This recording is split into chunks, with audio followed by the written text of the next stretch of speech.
Hey everyone, it is Tom Panos here, and I've got to me on my left the great man Lutze, and I'm going to tell you a little bit about him. Andrew Lutze from Cunninghams in Balgowlah. The reason I've got him here, he was one of the highlight speakers at AREC 2021. The amount of content that he gave the real estate agents here, the 3,000 agents, was incredible. This live stream is coming to you, of course, from the room that we've had all the speakers. It is presented to you by Campaign Track and Real Hub. They are the sponsors of this stream. And for those of you that don't know who they are, they do the best marketing for the real estate industry in Australia. And the product that I'd like you to keep looking at is called Engage, the best pre-list, the best pitch document at the listing presentation, and the best price check document there is.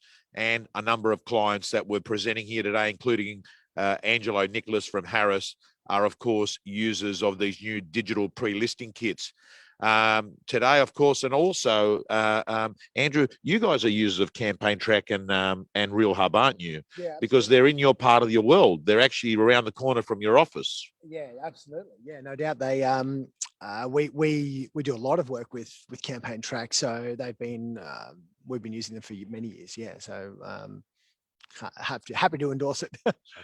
So gang, I want to let you know, here's the story. This guy here, let's get clear, 120 sales a year, 120 sales a year, writing over $3 million. The title of his talk was, how to sort of run a strong sales business and still have a life.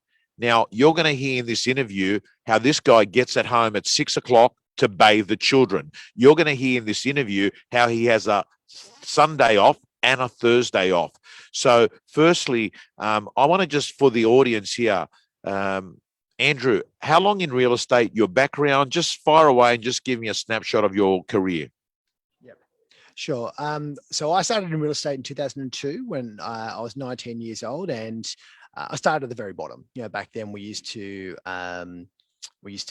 drive out contracts to solicitors if buyers were interested. So it was a very different time, and moved as a cadet in the business, learning everything about trust accounting, property management, and then into a sales cadet role and mentorship under John Cunningham, and then a standalone agent at 23, and then built a super team, and then eventually became a shareholder in the business. So this is my 18th year in real estate, and now my team structure looks like I've got myself and 2 other senior agents that we list, sell, negotiate, and I've got a full-time admin / compliance manager who basically is the engine room, runs the whole team. I've got a buyer specialist who was doing all the marketing side of things and renovations, and a lot of people like to add that as a value add service. So he was doing all that work, but now he's full-time buyer management role. And then I've just taken on a 6th person who does all that, just purely agent marketing, property marketing, and renovation specialist. Now, to everyone that's watching this, let me give you some stats here. At age 23, he sold 20 properties. At age 24, he sold 25. At age 25, he sold 37. At age 26, he sold 48. At age 27, he sold 57. So what you're seeing is this incremental growth. There was not a 10x picture here. There was not a 2x picture here. You call yourself the 20% guy. What does that mean? Yeah, I would love to say I've got the 2x, the 10x growth, and hats off to all the agents who've done that. There's been amazing speakers that have had, exponential success in real estate very quickly. For me, it's not from lack of trying. I really wanted to, but I really put down, if I can do 20% better every year on my numbers, both in terms of volume of sales and GCI, then I'm going to have longer, better, sustainable growth. I'm going to get better repeat clients. And ironically, a lot of the success I had in my career and still have in my career was that I followed my clients as well on that journey. So whilst I started, I'd love to say I sold the $1 million houses and all that stuff. I didn't. My average sale price was $440,000. Eventually became $523,000. It wasn't until about 10 years in that I even got to $950,000. So I followed those clients that were buying units, and eventually they'd upsize into townhouses and then houses. And it's only in the last, So I'm having a look here. At age 38 now, 2021, you got a goal of doing 150 properties, right?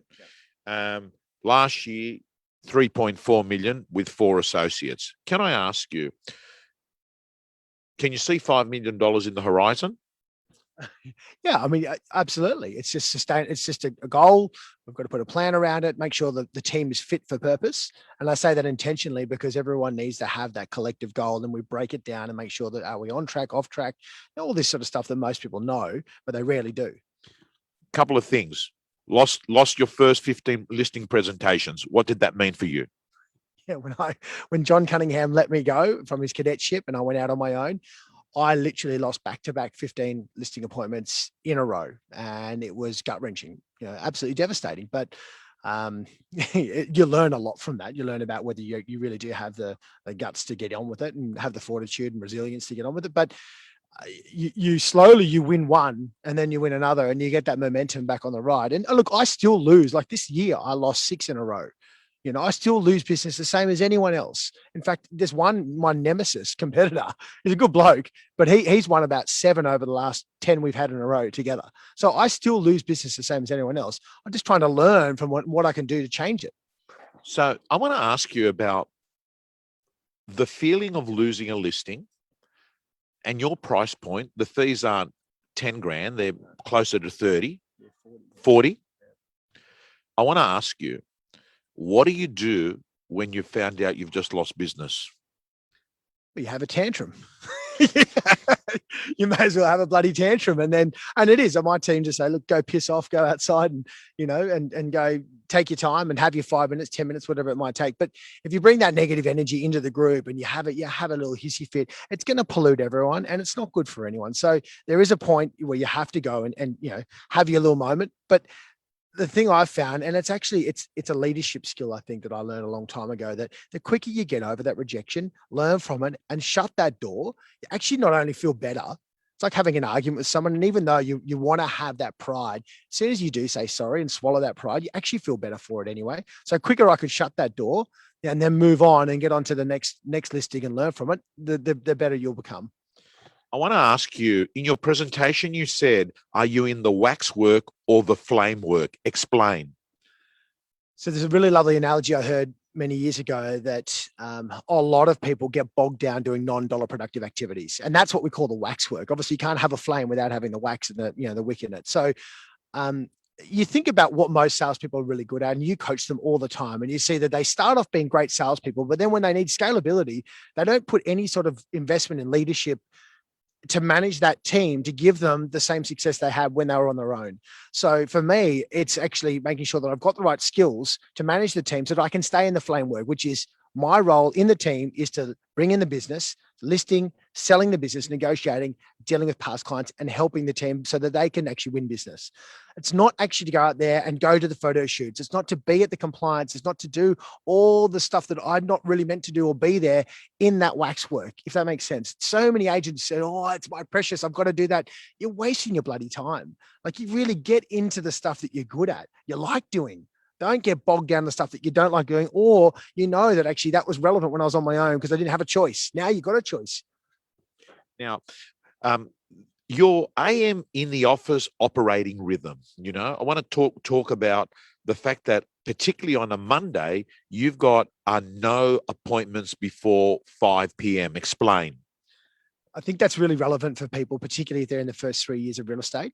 If I'd known that, you want to move away from ad hoc. So I guess it's a structure philosophy. If you take the macro umbrella approach to business and say, well, Mondays are such an important day. You've had all your open houses on the weekend.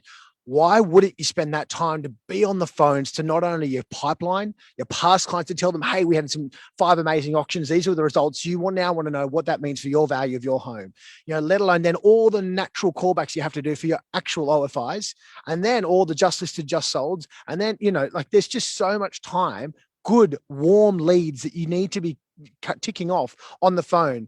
There's always time to book those appraisals later in the week, but AM in the office, PM at appointments for any other day other than Monday. But for me, Monday's a really big day on the phone. It's the day it really sets up the week. And it's also a fantastic day for you to feel productive for the week. You know how many appraisals you can lock in on a Monday and you feel like on top of the world. It really starts the week on a good note. Now, I want to ask you about this concept, product and patch knowledge. Are you referring to knowing, well, tell me exactly what you mean. So product and patch knowledge is really referring to, okay, getting really clear on, do you know, if you're servicing a market area, farm area, as people call it, how well do you know that farm area? Do you know the local planning laws? Do you know the subdivision planning laws? What major infrastructure is coming in from the New South Wales government? Are you aware of that? Do buyers need to be aware of that? What about the bus routes? What about the local school zones? Is it in that catchment or this catchment? A lot of people just gloss over that shit, and I'm sorry for swearing, but it just really is. It's often overlooked. And as an agent, it's basic skills that you need to know. Well, not even skills. This is actually knowledge you need to know. So learning about your farm area intimately will give you a far better presence to the market as an authority in that market. Then you wrap around that, okay, we've got houses to sell. Do you know the architectural style of the home? Have you studied the Australian architectural housing styles throughout the ages? What's the difference between a California bungalow and a bungalow, a Federation home, Art Deco? Are you familiar with what contemporary architecture looks like, or is it mid-century that's been renovated? A lot of people, again, just don't invest much of their knowledge or time into that, let alone then contract law, strata law, leasehold. Do they really invest their time in the stuff that actually is going to add value when they're talking to someone at a listing appointment, at an open house, and they go, geez, that Andrew bloke was pretty knowledgeable. He actually gave me something that all the other idiots didn't. I loved this little hacks that you gave towards the end of the presentation, including increasing your fee structure by 0.1 to 0.25% per listing, or using a tiered thing. Just elaborate on that. It sounds like it's something that can be practically done without too much, resistance from vendors. Yeah, absolutely. I mean, in this day and age, everyone wants options, right? You don't want to go vanilla the whole time. We want to have, sprinkles on top. So I think, most vendors traditionally have always worked on a flat rate fee structure. And that's when you really are deducing down a lot of that conversation. Is it you're making the owner decide on fee rather than actually the skill set of the agent and what they're bringing to the table. So by giving them options, yes, I can give you a flat rate, but I can also give you a performance option, which is a scale. For example, yep, we'll do a lower base, and then it'll just go up incrementally as the performance goes up. Or you can do a J curve analogy, which a lot of people who work in the money markets love paying me that way, which is, all right, Andrew, let's lower your base fee down to this level, but you get 20 cents on the dollar when you get over that amount. Now, the notion of us getting beyond that is actually remote. That's why there's a bigger kicker. But if people start to buy in and they've got control of that philosophy that you can create the fee structure with me, and I love that line. I think James Tossman said it a long time ago. He says, oh, look, it's a really great closer. He says, oh, look, Tom, provided you and I can come up with the right marketing plan and a right commission structure, you're happy for me to be your agent. Yeah, it's a nice, simple, quick close. And most of the time people say yes. If they know you, like you, trust you. If you developed enough rapport with that person throughout the listing appointment, when it comes time to talk about fees at the end, it's just semantics. Yeah, and I think it's important because that close there is a lot different to sort of saying, hey, here's my fee, here's my marketing. You've actually said, hey, if you're happy with the fee and you're happy with the marketing, then can I go and do this? That's sales. Yeah. Sales is salesmanship, isn't it? Yes. Now listen, your final slide is journey, not destination. Yeah. Explain that. I love that quote. And I know it's an old phrase and everyone's heard it, like life's about the journey. It's not the destination. And real estate, it could not be more true about having plans, having goals. We all are goal orientated because that drives performance. KPIs, it's the best measure of your perceived success, I guess. And whilst it's good to have a goal, which is the destination, perhaps, most of the time we get so caught up on, are we on track, off track? You actually forget about the good times you're meant to actually have and celebrate those good times. So that's what I was saying before about balance, about being able to have a great time at work. When I'm at work, sure, we work. Yes, we still socialize when we need to, but when when everyone's in momentum, let's buckle up. Let's get on with it. Why say 50 words and you can say 5? Like, you're there to work. Let's actually make it a good time. Let's, because I want to get out of the door, so I can be home at 6 o'clock and bathe the kids and give them dinner. I don't want to be at work on Thursdays because that's my time to switch off. Can I ask you, what do you do on Thursdays? It's a family day. I've got to get out. I ride a bike with the kids and go down and kick the footy, take the kids to the zoo. We've got swimming, and we live on the beach. So half the time we're down at the beach. So, yeah. Andrew, absolutely brilliant. To anyone that's watching this, by the way, if you ever want a great guy to come into your office and give you a brain dump of every bit of content he's picked up in the last few decades of real estate, He's your man. He's incredible.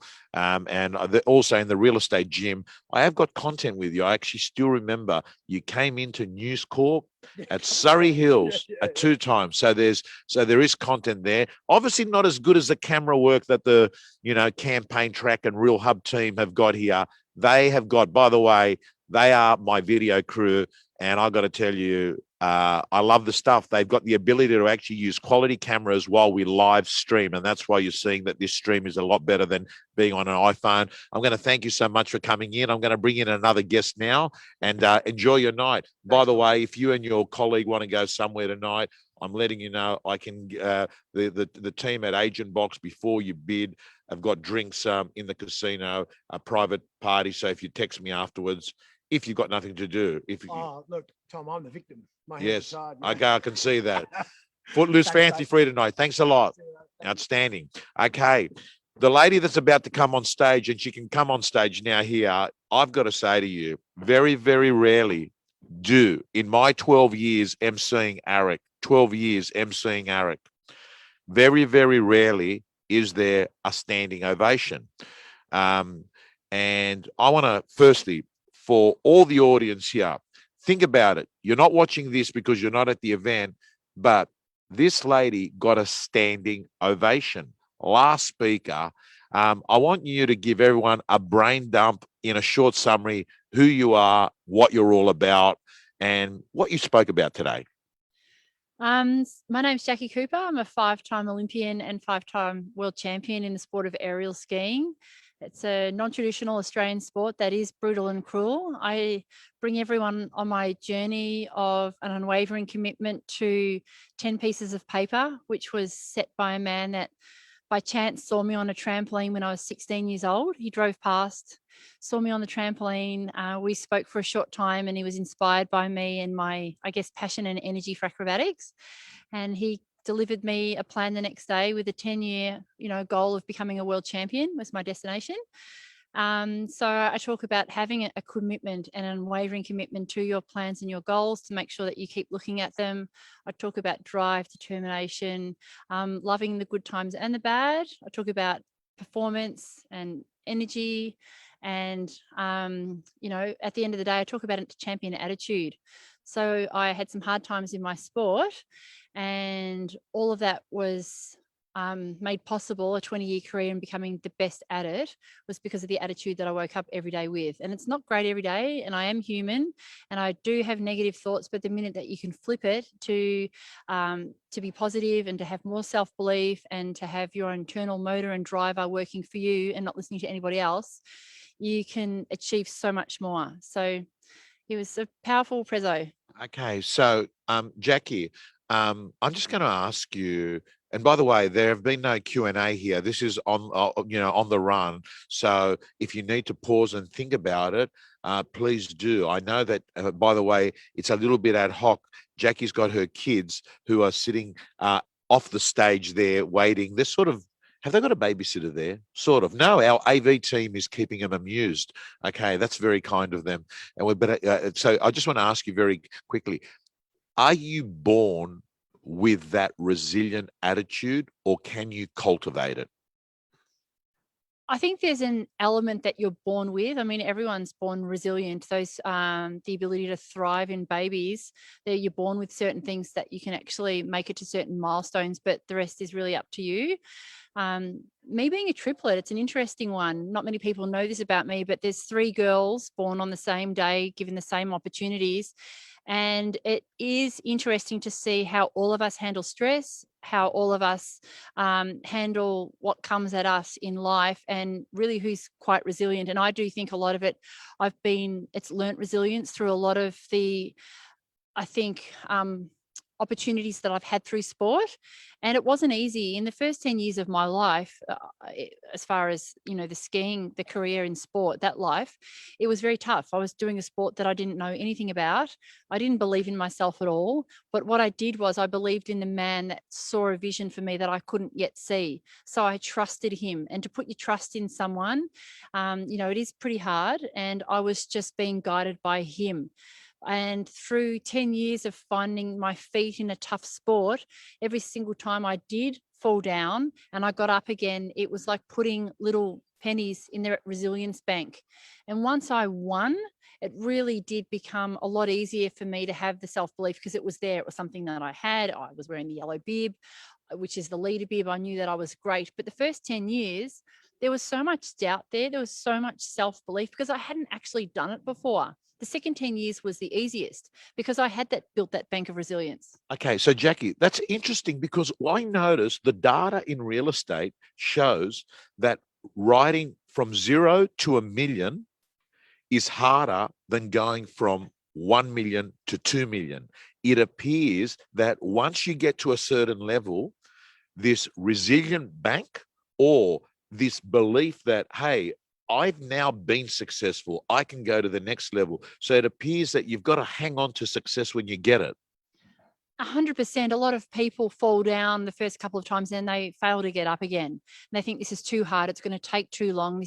I'm not cut out for this. But that, like in my presentation, is you've got to be able to handle the good and the bad and be able to ride it out. And by doing it a long time, there is a theory there called the 10,000 hour. I don't know if you've heard about it. If you do something for 10,000 hours, you become an expert in your field, which ends up being about 10 years.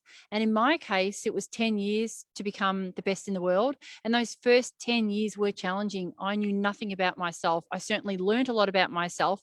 I wasn't prepared for what I was about to do. But again, I put my trust in somebody else and had an unwavering commitment. So I gave a commitment to 10 years.